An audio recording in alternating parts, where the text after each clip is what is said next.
Sure ആയിട്ട് വരുന്നുള്ള ഒരു ചോദ്യമായിട്ടാണ്, ഒരു പ്രവർത്തനമായിട്ടാണ് മിസ് വന്നിരിക്കുന്നത്. യെസ്, അഭിപ്രായക്കുറിപ്പ്. ഒരു അഭിപ്രായക്കുറിപ്പ് ഇല്ലാത്ത ക്വസ്റ്റ്യൻ പേപ്പർ ഉണ്ടോടാ? ഇല്ല.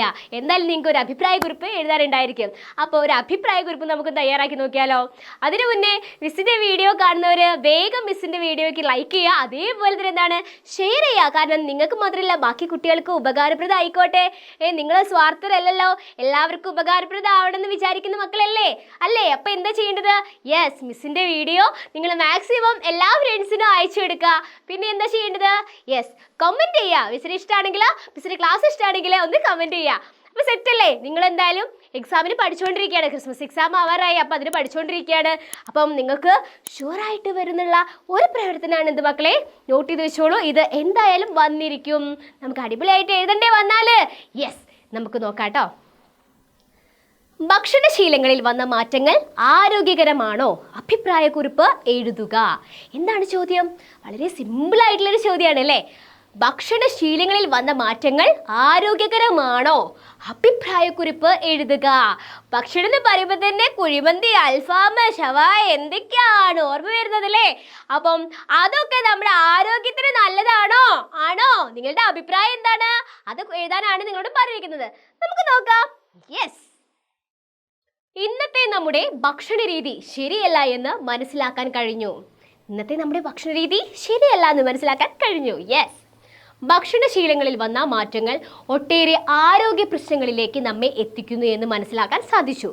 യെസ്, പിന്നെയോ എനിക്ക് പുറത്തു നിന്ന് വാങ്ങുന്ന ഭക്ഷണ സാധനങ്ങൾ കഴിക്കാനായിരുന്നു ഇഷ്ടം. നിങ്ങൾക്കും അതാണ് ഇഷ്ടം? യെസ്, നിങ്ങൾക്കും അത് തന്നെയാണ് ഇഷ്ടം, എനിക്കറിയാം.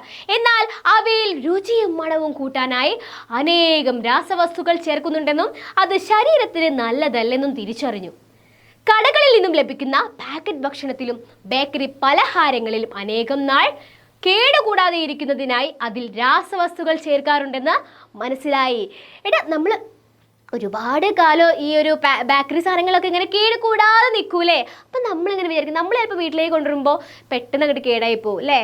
ചിലപ്പോൾ നമ്മൾ എന്താ പറയുക, ഫ്രിഡ്ജിലാണെങ്കിലും വെച്ചാലും അത് പെട്ടെന്ന് പൂപ്പലൊക്കെ വന്ന് പെട്ടെന്ന് കേടായി പോകും. പക്ഷേ ബേക്കറിയിൽ വെക്കുന്ന സാധനങ്ങൾ കേടാവുന്നില്ല. അതെന്തുകൊണ്ടാണ്? യെസ്, എല്ലാ മായങ്ങളും കാര്യങ്ങളും എല്ലാതും അടിച്ചിട്ടാണ് അത് അവിടെ വെക്കുന്നത് അല്ലേ? കാരണം അവർക്കത് വിറ്റു പോകുന്നത് വരെ എന്താണ്, ഒരു കേടുപാടുകളും സംഭവിക്കാൻ പാടില്ല. അതുകൊണ്ട് തന്നെ ഒരുപാട് വിഷാംശങ്ങൾ അടിച്ചിട്ടുണ്ടായിരിക്കും അല്ലേ? കേടുകൂടാതെ ഇരിക്കുന്നതിനായി അതിൽ രാസവസ്തുക്കൾ ചേർക്കാറുണ്ടെന്ന് മനസ്സിലായി. കടകളിൽ നിന്നും ലഭിക്കുന്ന പാക്കറ്റ് ഭക്ഷണത്തിലും ബേക്കറി പലഹാരങ്ങളിലും അനേകം നാൾ കേടുകൂടാതെ ഇരിക്കുന്നതിനായി അതിൽ രാസവസ്തുക്കൾ ചേർക്കാറുണ്ടെന്ന് മനസ്സിലായി.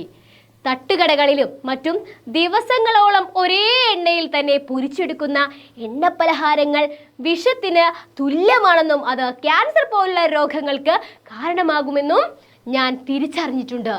എന്താടാ? യെസ്, പരിപ്പ് വട, ഉള്ളിവട, ബോണ്ട, സവാള വട, പിന്നെന്താണ്? യെസ്, പൊക്കവട, പിന്നെ പത്തിരി, പിന്നെന്താണ്? മുളക് ബജി, അങ്ങനെ എന്തൊക്കെ സാധനങ്ങളാ എണ്ണക്കടികളല്ലേ? യെസ്, ഇതൊക്കെ നമ്മൾ വാവ് നല്ല രസമുണ്ടെന്ന് പറഞ്ഞിട്ട് വാങ്ങിക്കഴിക്കൂലേ? ശേഷം ഓരോരുത്തർക്ക് വയറുവേദന, വയറിളക്കം, അങ്ങനെ ഒരുപാട് അസുഖങ്ങളൊക്കെ വരും. എല്ലാവർക്കും വരുന്നല്ല, ചിലവർക്ക് അതൊന്നും പറ്റൂല, ശരീരത്തിന് തീരെ പറ്റില്ല. പിന്നെ നമ്മൾ എവിടെയാ? ഹോസ്പിറ്റലിൽ കിടക്കേണ്ട അവസ്ഥയാണല്ലേ? കാരണം ചെറിയ കുട്ടികൾക്ക് വരെ ഓരോ രോഗങ്ങൾ വരാ. എന്താ കാര്യം? യെസ്, എല്ലാവരും ഒരുപോലെയാണെന്നല്ല മിസ് പറയുന്നത്. അധികം ഉണ്ടാക്കുന്ന ആൾക്കാർ എന്താണ്, ഒരേ എണ്ണയിലാണ് ഈ സാധനങ്ങളൊക്കെ ഉണ്ടാക്കിക്കൊണ്ടിരിക്കുന്നത്. ഇന്ന് ഉപയോഗിച്ചാൽ അത് അവർ ഒഴിവാക്കും തോന്നുന്നുണ്ടോ? ഇല്ല, അത് നാളത്തേക്ക് ഉപയോഗിക്കും. നാളെ അത് തീർന്നില്ലെങ്കിൽ മറ്റന്നാളേക്ക് ഉപയോഗിക്കും. അങ്ങനെ അത് അവര് ഉപയോഗിച്ചു കൊണ്ടേയിരിക്കും. അതുകൊണ്ട് തന്നെ നമുക്കത് വയറിനാണെങ്കിലും ശരീരത്തിനാണെങ്കിലും കേടാണ്. പക്ഷെ അത് നമ്മൾ മനസ്സിലാക്കുന്നുണ്ടോ? ഇല്ല, മനസ്സിലാക്കുന്നില്ല. കാരണം അതാണ് നമ്മുടെ ഏറ്റവും വലിയ തെറ്റ്. ഇനി നാട്ടിൽ ലഭിക്കുന്ന മായം കലരാത്ത ഭക്ഷണം വസ്തുക്കൾ കഴിക്കണം. പച്ചക്കറികളും പഴങ്ങളും കിഴങ്ങുവർഗ്ഗങ്ങളും ഇലക്കറികളും ഒക്കെ ഇന്നു മുതൽ ഞാൻ ഭക്ഷണത്തിൽ ഉൾപ്പെടുത്തും. എന്നെ പോലെ തന്നെ നിങ്ങൾ എല്ലാവരും നാട്ടുഭക്ഷണം ശീലമാക്കണം എന്നാണ് എൻ്റെ അഭിപ്രായം.